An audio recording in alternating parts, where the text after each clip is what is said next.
আপনারা দেখছেন Bharat exclusive Bangla news channel. কেন্দ্রীয় সরকার সম্প্রতি কেন্দ্রীয় সরকারি কর্মচারীদের মহার্ঘ ভাতা ডিএ ৩% বৃদ্ধি করেছে, যা ১ জুলাই ২০২৪ থেকে কার্যকর হয়েছে।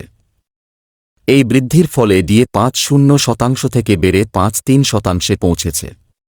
কেন্দ্রের সঙ্গে রাজ্য সরকারি কর্মীদের ডিএর ফারাক কমল আরও কিছুটা বাংলার সরকারি কর্মীদের পকেটে ঢোকে মাত্র ১.৪% ডিএ, তাও আবার ষষ্ঠ বেতন কমিশনের অধীনে। এদিকে ষষ্ঠ বেতন কমিশনের অধীনে থাকা কেন্দ্রীয় সরকারি কর্মীদের ডিএ বেড়ে ৪.৫% হয়েছে। কালী পুজোর আগে কেন্দ্রীয় সরকারি কর্মীদের মহার্ঘ ভাতা এবং ডিআর বেড়েছে ৩% হারে। এই আবহে দেশের বিভিন্ন রাজ্যেও এবার ভাতা বৃদ্ধির ঘোষণা করছে সংশ্লিষ্ট সরকার।